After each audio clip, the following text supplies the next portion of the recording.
Hey everybody, Andy Dowtrick, Centennial Lending Group, back again today to talk a little bit more about Mortgage Coach and total cost analysis and how this can help you make a great decision, whether you're a listing agent, selling agent, buyer, or seller. Total cost analysis can put the numbers in front of you in a way that makes it easy to digest and come up with a plan that's going to benefit everybody, not just one party. So what we want to talk about today is a little bit that's going on in the market regarding what's called a seller buy down. So it's a great strategy. We haven't heard about it for a couple of years, but it's back and it's starting to gain some popularity. I think there's people that understand it and there's some other folks that don't. And I think the tricky part in our job is to make sure that we're explaining it to the sellers and the listing agents properly so they understand how to accept it and why it would benefit them. So let's take a look at the difference between seller assistance and a seller buy down.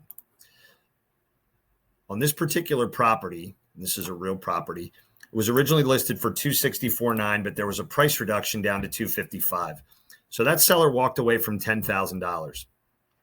If we were to do the full price with that same $10,000 in seller assist, or give or take $10,000 in seller assistance, that would reduce what the buyer would need to bring to the settlement table by about $8,000. But they're still going to have the same mortgage payment. So some people aren't payment sensitive. They're funds to close sensitive, meaning they don't have enough cash or they want to preserve some of their capital.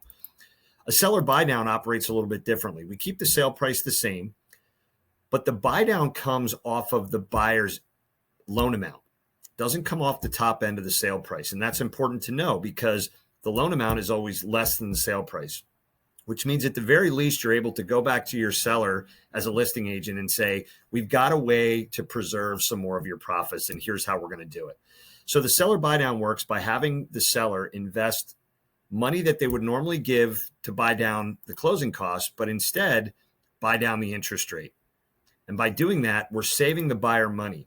So that allows us to go back to buyers that may have been in the house and didn't have an interest in the home because it was too expensive and present another option.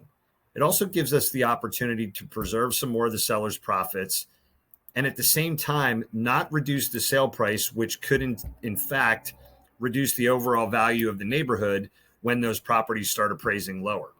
So keep this in mind as you're moving forward. Use the total cost analysis tool with CLG to make sure that we're putting you in a position to make great informed decisions. We do this with every single client that I have. It takes me about 5 minutes to put these together, and it's much more interactive than an itemized fee worksheet, which we still use. But that's after we've made an informed decision on the selection process of what mortgage is going to work best for our client. So if you have any questions, you can reach out at andyloan.com. Have a great day.